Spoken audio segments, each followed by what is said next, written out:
Meet Joseph. To most people, he seemed like just an ordinary run-of-the-mill guy. Little did everyone know, he had a dark side that was about to come to light in the worst possible way. It all kicked off in 1984. Joseph got busy with what he told everyone was a home improvement project. Except this was no regular renovation. He was actually building a secret bunker under his garage. Yeah, a bunker, complete with rooms, a kitchen, and a bathroom. And he built it all by himself. Talk about a DIY nightmare. That same year, his daughter Elizabeth, who was just 18, disappeared.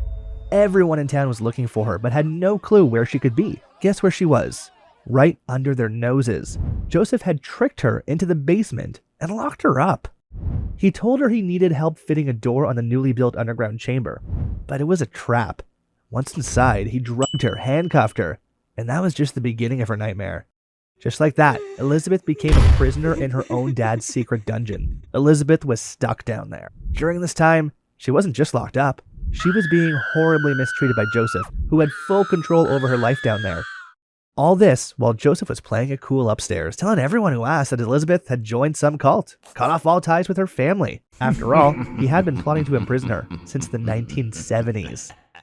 It wasn't really difficult for her mother and the rest of the people to believe this, as Joseph started abusing Elizabeth when she was just 11 or 12. Throughout her teen years, Elizabeth ran away multiple times, but she was always brought back to her home either by the police or Joseph. He even managed to make it look like Elizabeth was sending letters to her family, all written under force, making them believe she was out there somewhere, living a new life.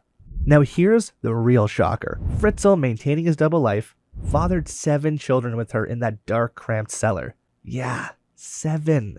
Joseph, this guy, he didn't just keep Elizabeth and all the kids hidden away. No, 3 of Elizabeth's kids, he actually brought upstairs, one by one over the years. He convinced his wife, Rosemary, that Elizabeth had dropped off the kids at the house because she couldn't care for them. Yeah, he literally placed them at the doorstep with a note. Joseph made up this whole story, and because these babies kept showing up, Rosemary ended up raising them. 3 kids were brought up thinking the upstairs was their whole world, while their siblings lived a hidden parallel life just below them.